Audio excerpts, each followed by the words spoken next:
आता तुम्ही म्हणसान हा बकेट घेऊन कुठे चाललाय?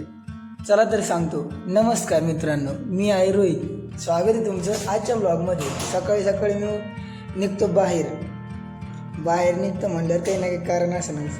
हे आहे आपलं आय कार्ड. हे दाखवल्याशिवाय आपल्याला बाहेर तर एंट्री नाहीच आहे. नंतर काय, इट 5 स्टार डू नथिंग म्हणत का आपण डायरेक्ट रूममध्ये येतो. एका हाताने डायरेक्ट कॉट उचलून ताकद दाखवतो. आहा, मग काय, भाऊ बघतो तो भाऊ तर डायरेक्ट सेलिब्रिटीवाने दाखवतो का हात बाय बाय बाय करत. मग काय, डायरेक्ट बकेट घेऊन आपण निघतो भाऊ कपडे धुवायला. कपडे धुतले म्हणल्यावर आता हालत खराबच झाली होती. मग मित्र म्हणतात चला चहा घ्यायला जाऊ, हालत खराब झाली म्हणून. मग काय, चहा घ्यायला निघतं यांचे येडे चाळे सुरू होते काही ना काही रस्त्यावर चालताना. नीट तर चालताच येत नाही. मग नंतर चलतो आपलं तर बुगाटी दिसती. बुगाटीला पाहून कुत्रं काय खात बसतं काय माहिती.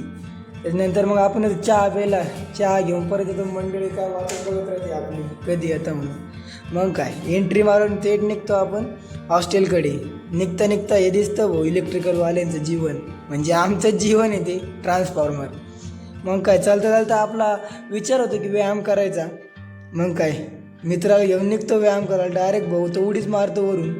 वा, याला म्हणते जिद्द. मग काय, आलो इकडं ओपन जिममध्ये व्यायाम करायला. भाऊ दाखवतो तुझं टॅलेंट बिना हाताचं.